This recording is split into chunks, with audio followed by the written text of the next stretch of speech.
Dynamic Success the Junior College. Enter to win. Masters in MPC and BPC.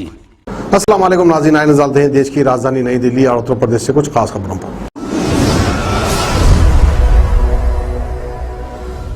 Delhi में रूस की vaccine Sputnik V आ गई है। 20 जून के बाद से अपोलो हॉस्पिटल में लोगों को कोरोना की वैक्सीन लगवाई जाएगी।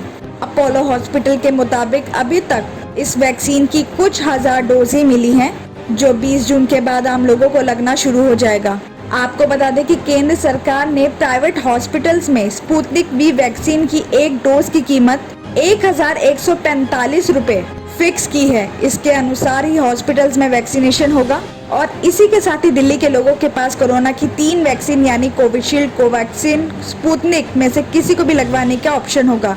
बताया जा रहा है कि केंद्र सरकार के नियमों के अनुसार सबसे पहले 100 लोगों को ये वैक्सीन लगाई जाएगी। उसके बाद 7 दिनों तक इसकी जांच होगी और अगर वैक्सीन लगने के बाद ये लोग सभी ठीक रहेंगे तभी दूसरे लोगों का वैक्सीनेशन किया जाएगा। यही वजह है कि 1 हफ्ते के बाद आम लोगों का वैक्सीनेशन शुरू होगा। बताया जा रहा है कि दिल्ली के अपोलो हॉस्पिटल में स्पुतनिक वी वैक्सीन का स्टॉक आने के बाद डॉक्टर रेड्डी लैब के कर्मचारियों को 170 डोज लगा दी गई है। दिल्ली से पटना जा रही एक फ्लाइट में बम होने की खबर से दिल्ली एयरपोर्ट पर सोमवार सुबह हड़कंप मच गया। जब जांच शुरू की गई तो पता चला उसी फ्लाइट में सवार एक 22 साल के शख्स ने यह फोन किया है। कार्रवाई करते हुए दिल्ली पुलिस ने उस शख्स को दिल्ली एयरपोर्ट पर ही गिरफ्तार कर लिया। उस शख्स का नाम आकाशदीप बताया जा रहा है, जो मानसिक रूप से ठीक नहीं है। पुलिस अधिकारी ने बताया कि दीप अपने पिता के साथ उस फ्लाइट में था, जिसके बाद उसने पीसीआर को फोन करके कहा कि उस फ्लाइट में बम है।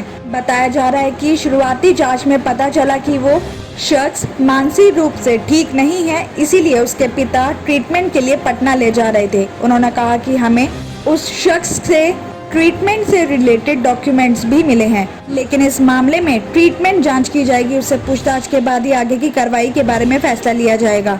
अधिकारी ने बताया कि फ्लाइट में 48 पैसेंजर्स थे, जिन्हें दूसरी फ्लाइट में भेजा गया। नोएडा एक्सप्रेसवे कोतवाली एरिया सेक्टर 135 के फार्म हाउस पर 2 दिन के वीकली कर्फ्यू के दौरान शराब पूल पार्टी चल रही थी, जहां से 61 लोगों को गिरफ्तार कर लिया गया है और इसी के साथ ही फार्म हाउस के मालिक के साथ 16 लड़कियों के खिलाफ महामारी अधिनियम धारा 188 और आबकारी अधिनियम के तहत रिपोर्ट दर्ज कर ली गई है। ये लोग दिल्ली और बुलंदशहर के रहने वाले बताए जा रहे हैं और इनमें 16 लड़कियां भी शामिल है। सभी के खिलाफ 1-1 हजार रुपए का चालान भी काटा गया है। इस पूरे मामले में एडीसीपी रणविजय सिंह ने बताया कि ग्रेटर नोएडा के रहने वाले AK चड्डा का यमुना नदी के किनारे फार्म हाउस है और इसे शराब पार्टी के लिए बुक किया गया था। इस बात की खबर मिलते ही पुलिस को आबकारी विभाग के साथ लेकर फार्म हाउस पर रेड डाल दी गई। पुलिस के मौके पर पहुंचने पर ही पूल पार्टी कर रहे युवाओं में हड़कंप मच गया और भगदड़ भी मच गई, लेकिन पुलिस ने सभी को चारों तरफ से घेर लिया था। जहां पुलिस ने 61 लोगों को हिरासत में ले लिया है। इनमें 16 लड़कियां और 45 लड़के मौजूद थे।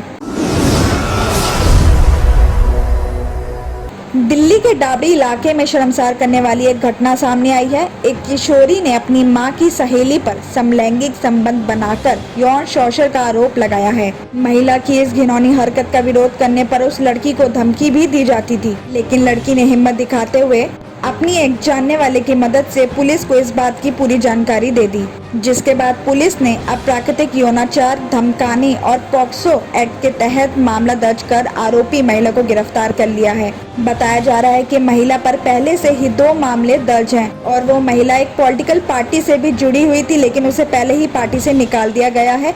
पुलिस मामले की जांच कर रही है। किशोरी लड़की ने पुलिस को बताया कि उसकी मां वो आरोपी को पहले से जानती थी, क्योंकि उसकी मां के साथ वो नौकरी करती थी, जिस वजह से उसका घर में भी आना जाना था और आरोपी महिला ने उसकी मां से कहकर लड़की को अपने घर रहने के लिए बुला लिया। जब कुछ दिन बाद उसकी मां उसे लेने के लिए आई तो आरोपी महिला ने उस लड़की को धमका दिया कि अगर वो अपनी मां के साथ जाती है तो उसकी मां की गोली मारकर हत्या करवा देगी और उस पीड़िता लड़की ने डर की वजह से जाने से मना कर दिया।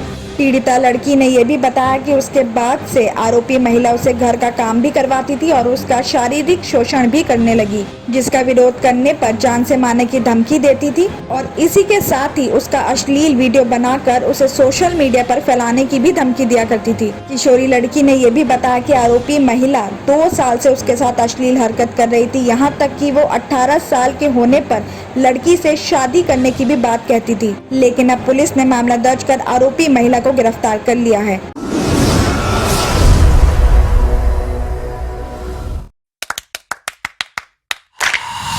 Dynamic Success the Junior College.